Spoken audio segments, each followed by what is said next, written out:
ಆ ಹೆಸರುಗಳು ಚೇಂಜ್ ಆಗಿದೆಯಾ ಹೊರತು ದರ್ಶನ್ ಅಂತ ಏನಿದೆ ಅವರ ಒಂದು ಕ್ಯಾರೆಕ್ಟರ್ ಹಾಗೆ ಇದೆ. Sudeep sir is all time favourite ನನಗೆ. ಬಿಕಾಸ್ ಯಾವಾಗ್ಲೂ ಹೇಳ್ತಿರ್ತೀನಿ, is a multi talented artist ಅವರು. ಅಂಡ್ ಈಗ ಏನ್ ಅನ್ಸುತ್ತೆ ಅಂದ್ರೆ ನಾನು ಅವ್ರ ಫ್ಯಾಮಿಲಿ ಮೆಂಬರ್ ಅಂತಾನೆ ಅನ್ಸ್ಬಿಡತ್ತೆ. ಸೊ ಅವರು ಇನ್ನೂ ಹಾಗೆ ಇದಾರಲ್ಲ, ಅಂಡ್ ನನ್ನನ್ನು ಹಾಗೆ ನೋಡಿದ್ರಲ್ಲ ಆಗಿದೀವಿ. Sir is very close to us ಅಂತ ಅನ್ಸುತ್ತೆ. ಸುಮಾರು ವಾಕ್ ಮಾಡ್ತಾನೆ ಇದ್ರಲ್ಲ, ಆಮೇಲೆ ಯಾಕೋ ಅನ್ಸ್ತು ಸ್ವಲ್ಪ ಹತ್ರಕ್ಕೆ ಹೋಗಿ ನೋಡಿದ್ರೆ ಅದು ವಿಷ್ಣು ಸರೇನೆ. ಸಿನಿಮಾ ತುಂಬಾ ವರ್ಷ ಆಯ್ತು ನಾನ್ ಮಾಡಿ, ತುಂಬಾ ಲಾಂಗ್ ಗ್ಯಾಪ್. ಯಾಕೆಂದ್ರೆ ಸಿನಿಮಾ ನಡೀತಾ ಎಲ್ಲಿ ಸೀರಿಯಲ್ ಇನ್ನೊಂದು ಸರಿ ಓಕೆ ಅಂತ ಹೇಳಿ ಇಲ್ಲಿ ಬಂದೋ ಫುಲ್ ಇಲ್ಲೇ ಲಾಕ್ ಆಗೋಯ್ತು ನನಗೆ. ಚಿತ್ತಾರ ಮ್ಯಾಗಝೈನ್ ನಿಮ್ಗೆಲ್ರಿಗೂ ಗೊತ್ತೇ ಇದೆ. ನಮ್ಮ ಸ್ಯಾಂಡಲ್ವುಡ್ ಅಲ್ಲಿ, ಕರ್ನಾಡಲ್ಲಿ ಏನೇನ್ ನಡೀತಾ ಇದೆ ಅಂದ್ರೆ ಅದಕ್ಕೆ ತಿಳ್ಕೊಳ್ಳೋದಿಕ್ಕೆ ಒಂದು ಒಳ್ಳೆ ಅವಕಾಶ ಅಂದ್ರೆ ಅದು ಚಿತ್ತಾರ ಮ್ಯಾಗಝೈನ್ ಅಲ್ಲಿ. ಹಾಗೆ ಅವ್ರದೇ ಒಂದು ಯೂಟ್ಯೂಬ್ ಚಾನೆಲ್ ಕೂಡ ಇದೆ. ಸೊ ದಯವಿಟ್ಟು ತಾವೆಲ್ಲರೂ ಆ ಯೂಟ್ಯೂಬ್ ಚಾನೆಲ್ಗೆ ಸಬ್ಸ್ಕ್ರೈಬ್ ಆಗಿ ಅಂತ ಈ ಮೂಲಕ ಕೇಳ್ಕೊತಾ ಇದ್ದೀನಿ. ಅಂಡ್ ಚಿತ್ತಾರ ಮ್ಯಾಗಝೈನ್ ಪ್ಲಸ್ ಯೂಟ್ಯೂಬ್ ಚಾನೆಲ್ ಇಬ್ಬರಿಗೂ ಒಳ್ಳೇದಾಗ್ಲಿ. ಇನ್ನು ಹೆಚ್ಚು ಸಬ್ಸ್ಕ್ರೈಬರ್ಸ್ ನಿಮ್ಗೆ ಸಬ್ಸ್ಕ್ರೈಬ್ ಮಾಡ್ಲಿ, ನಿಮ್ಮ ಮ್ಯಾಗಝೈನ್ ಇನ್ನೂ ಸೂಪರ್ ಹಿಟ್ ಆಗ್ಲಿ ಅಂತ ಈ ಮೂಲಕ ನಾನು ಆಶಿಸ್ತೀನಿ. All the very best. So ವೀಕ್ಷಕರೇ, ಮರಿಬೇಡಿ ಚಿತ್ತಾರ ಯೂಟ್ಯೂಬ್ ಚಾನೆಲ್ಗೆ ಈ ಕೂಡಲೇ ಸಬ್ಸ್ಕ್ರೈಬ್ ಮಾಡ್ಕೊಳ್ಳಿ. Thank you. ಬದುಕಿನ ಟರ್ನಿಂಗ್ ಪಾಯಿಂಟ್ ತಗೊಂಡಿದ್ದೆಲ್ಲಿ? ಟರ್ನಿಂಗ್ ಪಾಯಿಂಟ್ ಅಂತ ಹೇಳಿದಾಗ ಏನಾಯ್ತು, ಫಸ್ಟ್ ಇಂದಾನೆ ರೈಟ್ ಫ್ರಮ್ ನನ್ನ ಫಸ್ಟ್ ಸೀರಿಯಲ್ ಅಂಬಿಕಾ ಅಂತ ತಗೊಂಡಾಗ ಚೈಲ್ಡ್ ಆರ್ಟಿಸ್ಟ್ ಆಗಿ ಕೂಡ ವರ್ಕ್ ಮಾಡಿದ್ದೀನಿ. But I went back to my school. ಅದಾದ್ಮೇಲೆ ಅಂಬಿಕಾ ಅಂತ ಶುರು ಮಾಡಿದಾಗ್ಲಿಂದ ಕೂಡ that itself is a turning point ನನಗೆ ನನ್ನ ಲೈಫ್ ಅಲ್ಲಿ. ಯಾಕೆಂದ್ರೆ ಓದ್ತಾ ಇದ್ದಳು, 9th ಓದ್ತಾ ಇದ್ದ ಹುಡುಗಿ ಬಂದು ಒಂದು ಸೀರಿಯಲ್ ಮಾಡೋದು, ಅದ್ರಲ್ಲಿ ನಾನು ದರ್ಶನ್ ಸರ್ ಜೊತೆಗೆ ಪೇರ್ ಆಗಿ ಮಾಡೋದು, ಅಲ್ಲಿಂದಾನೇ ಶುರು ಆಗೋಯ್ತು ಟರ್ನಿಂಗ್ ಪಾಯಿಂಟ್. ಅಲ್ಲಿಂದ ಶುರು ಆದ ನನ್ನ ಕೆರಿಯರ್ ಟಚ್ವುಡ್ ಇಲ್ಲಿವರೆಗೂ ನಿಂತಿಲ್ಲ ಅಂದ್ರೆ I should say I am blessed ಅಂತ. ನಾನು ಬ್ಲೆಸ್ಡ್ ಚೈಲ್ಡ್ ಅಂತಾನೆ ಹೇಳ್ಬೋದು. ಸೊ ಅಲ್ಲೇನೆ ಶುರು ಆಯ್ತು ಟರ್ನಿಂಗ್ ಪಾಯಿಂಟ್ ಅಂದ್ರೆ ದಟ್ ಮೂಮೆಂಟ್. ನಾನು ಫಸ್ಟ್ ಸೀರಿಯಲ್ ಏನ್ ಎಂಟ್ರಿ ಕೊಟ್ಟೆ ಅಲ್ಲಿಂದಾನೇ ಶುರು ಆಯ್ತು. ದರ್ಶನ್ ಸರ್ ಜೊತೆಗೆ ಫಸ್ಟ್ ಹೀರೋಯಿನ್ ಆಗ್ತೀರಾ ಸಿನಿಮಾಗೆ, ನೀನಂದ್ರೆ ಇಷ್ಟ ಅನ್ನೋದು, ಅದು ಹೇಗಿತ್ತು ಜರ್ನಿ? ಅವಕಾಶ ಬಂದಿದ್ದೆಗೆ ದರ್ಶನ್ ಸರ್ ಹೇಗಿದ್ರು? ಇದು ಅವ್ರನ್ನ ನಾನು ಆಗ ಹೇಗ್ ನೋಡಿದ್ನೋ ಈಗ್ಲೂ ಹಾಗೆ ನೋಡ್ತಾ ಇದ್ದೀನಿ. ಅವರು ನನ್ನನ್ನ ಹಾಗೆ ನೋಡ್ತಿದಾರೆ. ಒಂದಿಷ್ಟು ಬದಲಾವಣೆ ಕೂಡ ಬದಲಾಗಿಲ್ಲ ಅವರು. ಈಗ್ಲೂ ನನ್ನ ಫಸ್ಟ್ ಹೀರೋಯಿನ್ ಅಂತಾರೆ, ಇಂಟ್ರೊಡ್ಯೂಸ್ ಮಾಡ್ತಾರೆ. ಅಂಡ್ ಅಮ್ಮ ಅಲ್ಲೆಲ್ಲೋ ಕೂತಿರ್ತಾರೆ ಅಂದ್ರೆ ನಾನು ಹೇಳ್ತೀನಿ ಅಮ್ಮ ಬಂದಿದ್ದಾರೆ ಅಂದ್ರೆ ಅವ್ರಲ್ಲಿ ಹೋಗ್ತಾರೆ, ಅಮ್ಮ ಹತ್ರ ಹೋಗ್ತಾರೆ, ಆಶೀರ್ವಾದ ತಗೋತಾರೆ. ಅಂದ್ರೆ ಅವರು ಒಂದ್ ಸ್ವಲ್ಪ ಕೂಡ ಬದಲಾಗಿಲ್ಲ. ನಾನ್ ಅವ್ರನ್ನ ನೋಡಿದಾಗ I was just one small hero, ಈಗ ಇಂಟ್ರೊಡ್ಯೂಸ್ ಆಗ್ತಾ ಇರೋ ಹೀರೋ, ಒಳ್ಳೆ ಹೀರೋ ಅನ್ನೋ ತರದಲ್ಲಿ ಇದ್ದವರು. ಆಕ್ಚುಲಿ ಫಸ್ಟ್ ಸ್ಕ್ರೀನ್ ಬಂದವ್ರು ಕೂಡ ನನ್ನ ಜೊತೆಗೆ ವರ್ಕ್ ಮಾಡಿದಾಗ ಅಂಬಿಕಾ ಅಲ್ಲಿ ಆವಾಗ ಹೇಗಿದ್ದಾರೋ ಈಗ ಸೂಪರ್ ಸ್ಟಾರ್, ನಮ್ಮ ಚಾಲೆಂಜಿಂಗ್ ಸ್ಟಾರ್ ಆಗಿ ಕೂಡ ನಾನು ಆ ಹೆಸರುಗಳು ಚೇಂಜ್ ಆಗಿದೆಯಾ ಹೊರತು ದರ್ಶನ್ ಅಂತ ಏನಿದೆ ಅವರ ಒಂದು ಕ್ಯಾರೆಕ್ಟರ್ ಹಾಗೆ ಇದೆ. Is still the same. ಅದಕ್ಕೆ ಅನ್ಸೋದು, ನಾನು ಯಾವಾಗ್ಲೂ ಹೇಳ್ತೀನಿ, ಈಗ ದೊಡ್ಡ ಸ್ಟಾರ್ಸ್ ಯಾರು ಆಗಿದಾರೋ ಅವರೆಲ್ಲ ಸುಮ್ಮನೆ ಆಗಿರೋದಿಲ್ಲ. ಅವರೊಂದು ಶ್ರಮ ಹಾಗೆ ಇರುತ್ತೆ, ಅವರ ಟ್ಯಾಲೆಂಟ್ ಹಾಗಿರುತ್ತೆ, ಹಾರ್ಡ್ ವರ್ಕ್ ಹಾಗಿರುತ್ತೆ. ಸೊ ಅದಕ್ಕೆ ಅವ್ರು ಇಷ್ಟು ಎತ್ತರಕ್ಕೆ ಬೆಳೆಯೋದಿಕ್ಕೆ ಅವಕಾಶ ಆಯ್ತು. ದರ್ಶನ್ ಸರ್ ಕೂಡ ಅಷ್ಟೇನೆ, ಈ ಮಟ್ಟಕ್ಕೆ ಬೆಳೆದ್ರು ಅಂದ್ರೆ ಅವರೊಂದು ಕ್ಯಾರೆಕ್ಟರ್, ಅವರೊಂದು ಹಾರ್ಡ್ ವರ್ಕ್, ಟ್ಯಾಲೆಂಟ್ ಎಲ್ಲಾನು ಅದ್ರಲ್ಲಿ ಇದೆ. ಅಂಡ್ ಅವ್ರು ಈಗ್ಲೂ ಕೂಡ ಹಾಗೆ ಇದ್ದಾರೆ. ನನ್ಗೆ ಅದೇ ಖುಷಿ.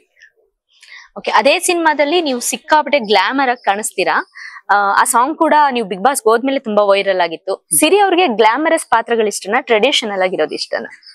ನನ್ಗೆ ಪರ್ಫಾರ್ಮಿಂಗ್ ಕ್ಯಾರೆಕ್ಟರ್ಸ್ ಇಷ್ಟ. ನಾನು ಸೆಂಟಿಮೆಂಟ್ ಅಂತಾನೋ ಇನ್ನೊಂದೋ ಹೇಳೋದಿಲ್ಲ. ನಂಗೆ ಸುಮ್ನೆ ಒಂದು ಹಾಡಿಗೆ ಬಂದು ಹೋಗೋದು ಆ ತರದಕ್ಕಿಂತ ನಮ್ ಟ್ಯಾಲೆಂಟ್ ತೋರ್ಸೋಂಥದ್ದು, ಲೈಕ್ ಪರ್ಫಾರ್ಮಿಂಗ್ ರೋಲ್ಸ್ ಟಫ್ ಅನ್ಸ್ಬೇಕು, ನೋಡಿದ ತಕ್ಷಣ ಜನಕ್ಕೆ ವಾವ್ ಸಖತ ಮಾಡಿದ್ದಾರೆ ಅಂತ ಅನ್ನಿಸ್ಬೇಕು. ನನ್ಗೆ ಆ ತರದ ಕ್ಯಾರೆಕ್ಟರ್ಸ್ ಇಷ್ಟ. ಪರ್ಫಾರ್ಮಿಂಗ್ ರೋಲ್ಸ್ ಮಾಡಕ್ಕೆ ನನ್ಗೆ ಇಷ್ಟ ಆಗತ್ತೆ. ಚಂದು ಸಿನಿಮಾ ಈಗ್ಲೂ ಕೂಡ ಎಲ್ರು ನೋಡಿದಾಗ ಸಿರಿ ಅವರು ಕೂಡ ತುಂಬಾ ಅಟ್ರಾಕ್ಟ್ ಮಾಡ್ತಾರೆ ಆ ಪಾತ್ರದಲ್ಲಿ, ಐಶ್ವರ್ಯ ಪಾತ್ರ. ಸೊ ಆ ಸಾಂಗ್ ಕೂಡ ಈಗ್ಲೂ ಗುನುಗ್ಬೇಕು ಅಂತ ಅನ್ಸುತ್ತೆ. ಸುದೀಪ್ ಸರ್ ಬಗ್ಗೆ ಹೇಳೋದಾದ್ರೆ? Sudeep sir is all time favourite ನನಗೆ. ಬಿಕಾಸ್ ಯಾವಾಗ್ಲೂ ಹೇಳ್ತಿರ್ತೀನಿ, is a multi talented artist ಅವರು. ಏನ್ ಬರಲ್ಲ ಅವ್ರಿಗೆ ಎಲ್ಲ ಬರುತ್ತೆ, ಎಲ್ಲ ಮಾಡ್ತಾರೆ ಅವರು. But still down to earth ಆಗಿರ್ಬಹುದು. ಚಂದು ಮಾಡುವಾಗ ಸುಮಾರು ಎಕ್ಸ್ಪೀರಿಯನ್ಸಸ್ ಆಗಿದೆ, ನಾನು ಸುಮಾರು ಶೇರ್ ಮಾಡ್ಕೊಂಡಿದ್ದೀನಿ ಕೂಡ. ಅಷ್ಟೇ ಪ್ರೊಫೆಷನಲ್ ಆಗಿರ್ತಿದ್ರು, ಅಷ್ಟ್ ಚೆನ್ನಾಗಿ ಆಕ್ಟ್ ಮಾಡ್ತಿದ್ರು. ಎಷ್ಟು ಸಲ ಅವ್ರ ಪಾಡಿಗೆ ಅವರು ಮಾನಿಟರ್ ಮಾಡ್ಕೊಳ್ಳೋದು ಆಗಿರ್ಬಹುದು, ಅದೆಲ್ಲ ಮಾಡ್ತಾ ಇದ್ರು ಅವರು. And very talented. Sudeep sir is very talented. And ಅವ್ರ ಶೋ ಅಲ್ಲಿ ನಾನ್ ಭಾಗಿಯಾಗಿದ್ದು ನನಗೆ ಇನ್ನೂ ಖುಷಿ ಆಯ್ತು. ಅಂಡ್ ಈಗ ಏನ್ ಅನ್ಸುತ್ತೆ ಅಂದ್ರೆ ನಾನು ಅವ್ರ ಫ್ಯಾಮಿಲಿ ಮೆಂಬರ್ ಅಂತಾನೆ ಅನ್ಸ್ಬಿಡುತ್ತೆ. ಆಗ ಒಬ್ಬ ಸ್ಟಾರ್ ಜೊತೆಗೆ ವರ್ಕ್ ಮಾಡಿದೆ, ಈಗ ನಾನು one of family member Sudeep sir ಫ್ಯಾಮಿಲಿಯಲ್ಲಿ ಅಂತ ಅನ್ಸತ್ತೆ. ತುಂಬಾ ಖುಷಿ ಆಗೋಯ್ತು. ಈಗ ಈ ಬಿಗ್ ಬಾಸ್ ಮೂಲಕ ತುಂಬಾ ಹತ್ರ ಆಗ್ತಿದ್ವಿ, ಯಾಕಂದ್ರೆ ನಿಮ್ಗೆಲ್ರಿಗೂ ಗೊತ್ತಿರೋ ಹಾಗೆ ವೀಕೆಂಡ್ಸ್ ಅಲ್ಲಿ ಸರ್ ಜೊತೆಗೆ ಮಾತಾಡುವಾಗ ಮಾತುಕತೆ, ನಮ್ಮ ಕಂಪ್ಲೇಂಟ್ಸ್, ನಮ್ಮ ಪ್ರಾಬ್ಲಮ್ಸ್ ಎಲ್ಲ ಅವ್ರ ಹತ್ರ ಹಂಚ್ಕೊಂಡು ಹೆಂಗಾಗ್ಬಿಟ್ಟಿದೀವಿ ಅಂದ್ರೆ ತುಂಬಾ ಹತ್ರ ಆಗಿದೀವಿ. Sir is very close to us ಅಂತ ಅನ್ಸುತ್ತೆ. ಈಗ ನಿಮ್ಮ ವಿಟಿ ತೋರ್ಸ್ಬೇಕಾದ್ರೂ ಅದೇನೋ ಮಿಂಚು ಹಾಡನ್ನೇ ಹಾಕಿದ್ರು.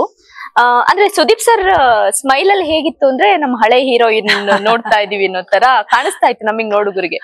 ಅದ್ ಎಷ್ಟು ಖುಷಿ ಅನಿಸ್ತಾ ಇತ್ತು ನಿಮ್ಗೆ? ತುಂಬಾ ಖುಷಿ ಆಗೋಯ್ತು. ಅಂಡ್ ನಾನು ಎಕ್ಸ್ಪೆಕ್ಟ್ ಮಾಡಿರ್ಲಿಲ್ಲ ಸರ್ ಈ ಕಡೆ ಹಿಂದೆಯಿಂದ ಬಂದು ಆ ಹಾಡನ್ನ ಅವ್ರು ಹಾಡ್ತಾರೆ ಅಂತ.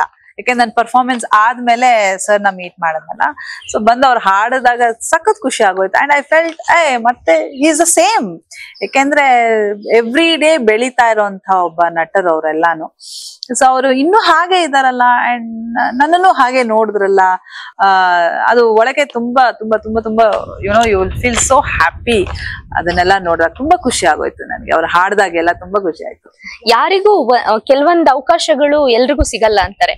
ಒಂದು ಇವಾಗಿನ ನಿಮ್ಮ ಈ ಸಾಂಗ್ ನ ಮತ್ತೆ ರೇಖಾ ಮ್ಯಾಮ್ ಸಾಂಗ್ ನ ಮರ್ಜ್ ಮಾಡ್ಬೋದು. ಇದೇ ಸುದೀಪ್ ಸರ್ ಬಿಗ್ ಬಾಸ್ ವೇದಿಕೆ ಮೇಲೆ ರೇಖಾ ಮ್ಯಾಮ್ ಸ್ಪರ್ಶ ಸಾಂಗ್ ಡ್ಯಾನ್ಸ್ ಮಾಡ್ಬೇಕಾದ್ರೆ ಅದೇ ಸ್ಮೈಲ್ ಅಲ್ಲಿ ಇದ್ರು.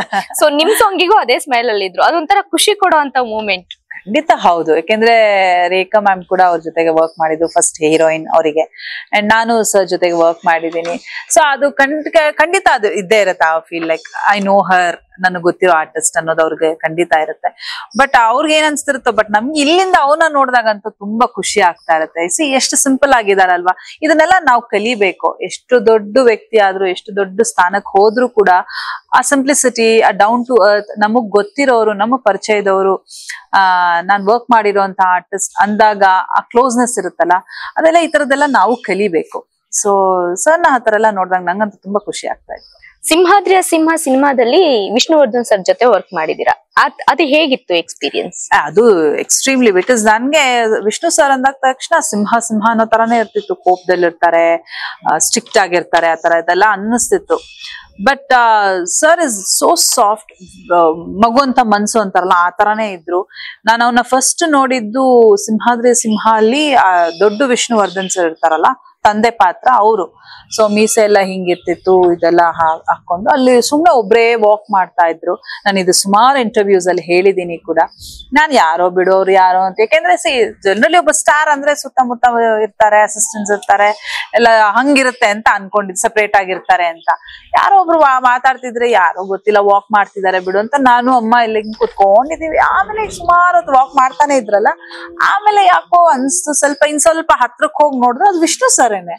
ಆಮೇಲೆ ಹೋಗಿ ಮಾತಾಡ್ದೆ ನಾನು. ಅಷ್ಟು ಸಿಂಪಲ್ ಆಗಿದ್ರು. ಆಮೇಲೆ ಊಟದ ವಿಷಯದಲ್ಲಿ ನಂಗೆ ತುಂಬಾ ಬೈಯೋರು, ಊಟ ಮಾಡು, ಏನಿದು ಚಿಕ್ಕ ವಯಸ್ಸಿಗೆಲ್ಲ ಇಷ್ಟು ಡಯಟ್ ಅನ್ಕೊಂಡು ಡಯಟ್ ಮಾಡ್ಬೇಕು, ವರ್ಕೌಟ್ ಮಾಡ್ಬೇಕು, ಈಗಿನ ಕಾಲ ಮಕ್ಕಳು ಮಾಡೋದೇ ಇದು ತಪ್ಪು, ಊಟ ಬಿಟ್ಬಿಟ್ರೆ ಚೆನ್ನಾಗ್ಬಿಡ್ತೀರಾ ಅನ್ನೋರು.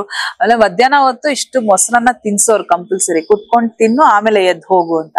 ಅದೆಲ್ಲ ನೋಡಿದಾಗ ಸಖತ್ ಖುಷಿ ಆಗ್ಬಿಡುತ್ತೆ. ಯಾಕೆಂದ್ರೆ ಅಷ್ಟು ದೊಡ್ಡ ವ್ಯಕ್ತಿ ಎಲ್ರು ಒಟ್ಟಿಗೆ ಕೂತ್ಕೊಂಡ್ರು, ಎಲ್ರು ಊಟ ಮಾಡಿದ್ರ ಅಂತ ಚೆಕ್ ಮಾಡ್ಕೊಂಡು ಅವ್ರು ಇದ್ದಿದ್ದು. ಆಮೇಲೆ ನಾನು ಆಕ್ಟ್ ಮಾಡಿದ್ಮೇಲೆ ಕಟ್ ಹೇಳಿದ್ಮೇಲೆ ಬಂದು ಚೆನ್ನಾಗ್ ಮಾಡಿದೆ ಅಂತ ಹಿಂಗ್ ಬೆನ್ ತಟ್ಟಿದ್ದು, ಇದೆಲ್ಲ ತುಂಬಾ ಖುಷಿ ಆಗ್ಬಿಡ್ತು ನನಗೆ. ಅಂಡ್ ಇನ್ಫ್ಯಾಕ್ಟ್ ಇನ್ನೊಂದ್ ಸಿನಿಮಾಗೂ ಸರ್ ಹೇಳಿದ್ರಂತೆ ಸಿರಿನ ಹಾಕೊಳ್ಳಿ ಅಂತ, ಈ ಪಾತ್ರಕ್ಕೆ ಚೆನ್ನಾಗ್ ಸೂಟ್ ಆಗತ್ತೆ ಅಂತ. ಬಟ್ ತುಂಬಾ ಬೇಜಾರ್ ನನಗೆ, ಕಾರಣಾಂತರಗಳಿಂದ ಡೇಟ್ಸ್, ನಾಟ್ ಕಾರಣಗಳು, ಡೇಟ್ಸ್ ಅಡ್ಜಸ್ಟ್ ಆಗದೆ ಸೆಟ್ ಆಗದೆ ನಾನು ಆ ಸಿನಿಮಾ ಮಾಡಕ್ ಆಗ್ಲಿಲ್ಲ. ಇನ್ನೊಂದು ಸಿನಿಮಾ ವಿಷ್ಣು ಸರ್ ಜೊತೆಗೆ ಮಿಸ್ ಮಾಡ್ಕೊಂಡ್ಬಿಟ್ಟೆ. ಅದು ಇವತ್ತಿಗೂ ಬೇಜಾರಿದೆ ನನಗೆ. ಬಟ್ ಸ್ಟಿಲ್ ಸರ್ ಜೊತೆಗೆ ವರ್ಕ್ ಮಾಡೋದಲ್ಲ, ಶೇರ್ ಮಾಡ್ಕೊಂಡಲ್ಲ ಸ್ಕ್ರೀನ್ ನ, ಸಖತ್ ಖುಷಿ ಅವೆಲ್ಲ. ಶೋಭರಾಜ್ ಸರ್ನ ನೋಡಿದ್ರೆ ನಮ್ಗೆ ಆಚೆಯಿಂದ ವಿಲನ್ ಆಗಿನೇ ನಾವು ನೋಡಿದ್ವಿ. ನೀವು ಹತ್ರದಿಂದ ನೋಡಿದಾಗ ಅವ್ರ ಮಗಳಾಗಿ ಪಾತ್ರ ಮಾಡಿದಾಗ ಹೇಗ್ ಅನಿಸ್ತಾ ಇತ್ತು? ಅವ್ರು ಹೊಡಿಯೋದೆಲ್ಲ ಇತ್ತಲ್ಲ, ಜುಟ್ಟೆಲ್ಲ ಹಿಂಗ್ ಹಿಡ್ಕೊಂಡು ಎಳ್ಕೊಂಬಂದು ಹೊಡಿಯೋದು, ಇದೆಲ್ಲ ಸಖತ್ ಯೋರ್ ಅನ್ಸ್ತಿತ್ತು. ನನ್ನನ್ನ ನಾರಾಯಣ್ ಸರ್ ಕೇಳ್ತಿದ್ರು, ಅದು ವಿಗ್ಗ ನಿಂದೆ ಹೇರಾ ಅಂತ. ಸರ್ ನನ್ ಹೇರ್, ಅವ್ರಿಗೆ ಹೇಳಿ ಸರ್ ನನ್ ಕೂದ್ಲಿದು ವಿಗ್ ಅಲ್ಲ ಅಂತ. ಬಟ್ ಅಲ್ಲಿ it was just an acting. ಎಲ್ಲೂ ನನ್ಗೆ ಅವ್ರು ಹರ್ಟ್ ಮಾಡ್ತಾ ಇರ್ಲಿಲ್ಲ. ಅದು ಇಟ್ಕೊಂಡು ಹಿಂಗ್ ಹೇಳ್ಕೊಂಡು ಆಮೇಲೆ ತುಂಬಾ ಜಾಲಿಯಾಗಿ ಮಾತಾಡ್ತಾ ಕೂತ್ಕೋತಾ ಇದ್ವಿ ಸೆಟ್ ಅಲ್ಲಿ ಮಾತಾಡುವಾಗೆಲ್ಲಾನು. ಆಕ್ಷನ್ ಅಂದ ತಕ್ಷಣ ಅವ್ರು ಹಿಂಗ್ ವಿಲನ್ ತರ ಬರೋರು, ನಾನು ಹೆದರ್ಕೊಂಡಿರೋ ತರ ಆಕ್ಟ್ ಮಾಡ್ತಿದ್ದೆ.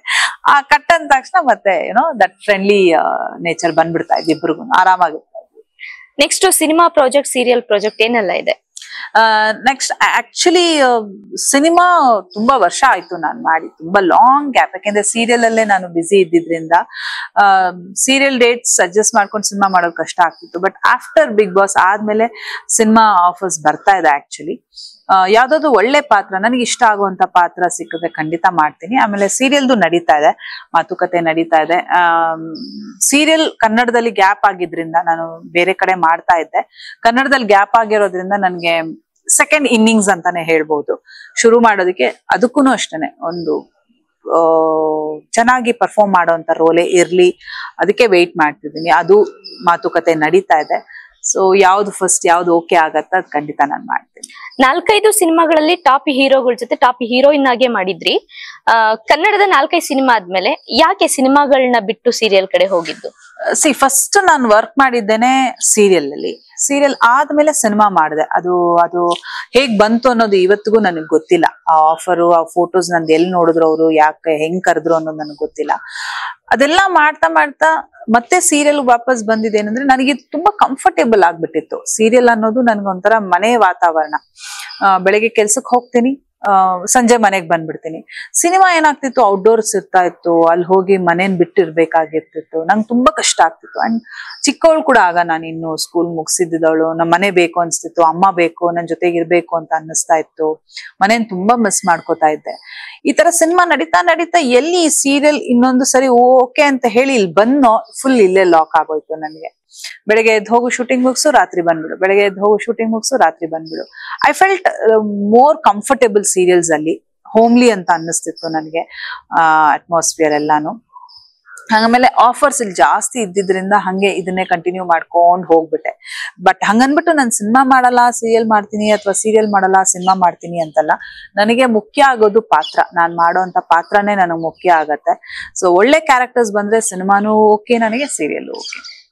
Thank you ma'am. ನೀವು ಇನ್ನಷ್ಟು ಅಭಿಮಾನಿಗಳನ್ನ ರಂಜಿಸ್ಲಿ ಅಂತ ನಾವು ಹಾರೈಸ್ತೀವಿ. ಒಳ್ಳೊಳ್ಳೆ ಪಾತ್ರದಲ್ಲಿ ನೀವು ಕಾಣಿಸ್ಕೊಂಡ್ಲಿ ಅನ್ನೋದು ನಮ್ಮ. Thank you so much. Thank you. ಈ ಮೂಲಕ ನನ್ನೆಲ್ಲ ಅಭಿಮಾನಿಗಳಿಗೂ ಮತ್ತೊಮ್ಮೆ ನಾನು ಥ್ಯಾಂಕ್ಸ್ ಹೇಳ್ತೀನಿ. Thank you so much. ನಿಮ್ಮ ಒಂದು ಪ್ರೀತಿ ಆಶೀರ್ವಾದ ಸದಾ ಹೀಗೆ ಇರ್ಲಿ. ಅಂಡ್ ನಿಮ್ಗೂ ಕೂಡ ಥ್ಯಾಂಕ್ ಯು ಸೋ ಮಚ್. ನಮಸ್ಕಾರ.